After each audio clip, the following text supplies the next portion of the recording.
ताकि election campaign से उन्हें वो स्टॉप कर सके? देखिए, इससे ज्यादा भद्दा मजाक क्या हो सकता है। यही बहाना अरविंद केजरीवाल जी का गुजरात इलेक्शन में था, जब वो कहते थे मेरी तो वोटें बढ़ रही हैं जी, मेरी आज 3% वोट बढ़ गई, आज मेरी और बढ़ गई वोट।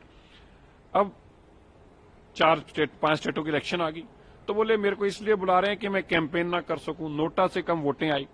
फिर बोले मैं लोगों के बीच में जा रहा हूं जी, मैं लोगों से पूछूंगा कि मुझे अरेस्ट कर रहे हैं, मुझे मुख्यमंत्री रहना चाहिए नहीं रहना चाहिए। 99.99% लोगों ने कहा अरविंद केजरीवाल जी आप बेईमान हैं, शराब का आपने घोटाला किया, आप मुख्यमंत्री नहीं रह सकते, आप जेल जाएंगे। अब समझ में आ गया कि पब्लिक परसेप्शन में मेरी बुरी हालत बन गई है, पब्लिक मेरे साथ नहीं है। अब तीसरे नोटिस पे भी वही गड़ा पिटा। अब मैं चुनाव जो कि 5 महीने बाद आना है, उसके लिए मुझे ईडी बुला रही है। ईडी आपको अरविंद केजरीवाल जी इसलिए बुला रही है, शराब घोटाले में जो आपने पैसे लिए हैं, जिस अरोड़ा का जाकर आप केक काटते थे, जो आपका परम मित्र था, जिसके एनिवर्सरी और बर्थडे के केक काटे जाते थे, वही अरोड़ा जो है आपके खिलाफ सरकारी गवाह है।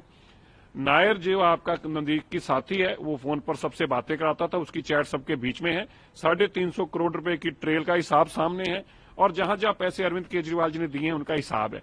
अरविंद केजरीवाल जी के पास इन चीजों का जवाब नहीं है। अगर होता तो जब संजय सिंह के लिए बोलते थे, जो लोगों के बच्चों की बात थी, संजय सिंह जाएंगे जेल जी, ये जेल में रहेंगे जी, मनीष सिसोदिया जेल जाएंगे जी, ये शहीद भगत सिंह है जी, इनको कोई फर्क नहीं पड़ता। लेकिन जब अपनी बात आई तो हवा निकल गई है, इतनी जल्दी हवा निकल गई।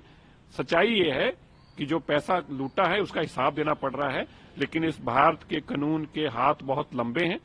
अरविंद केजरीवाल जी तक पहुंचेंगे, अरविंद केजरीवाल जी को जेल भी जाना होगा, इस केस में सजा भी होगी। और मैं पहले भी कहता रहा हूं, अरविंद केजरीवाल लालू प्रसाद यादव जी के बाद अकेले ऐसे मुख्यमंत्री होंगे जो सबसे लंबा समय जेल में रहेंगे और उनको सजा भी होगी। आसना का बहाना लगाते हैं, कभी चुनाव का बहाना लगाते हैं। और मैं याद कराना चाहता हूं, आज सौरभ भारद्वाज जी को जो कहते थे कि अरविंद केजरीवाल जी तो पेश होना चाहते हैं लेकिन विपासना में है, उनको तो पता ही नहीं है संबंध, वहां तो मोबाइल भी नहीं है। अब तो मोबाइल भी है, केजरीवाल जी भी हैं, सामने भी हैं, क्यों भाग रहे हैं? क्योंकि चोरियां सामने आ गई हैं, चोरियों के डॉक्यूमेंट सामने आ गए हैं, लूट का हिसाब सामने आ गया है। अब पता है कि हिसाब का जवाब नहीं है, इसलिए भाग रहे हैं।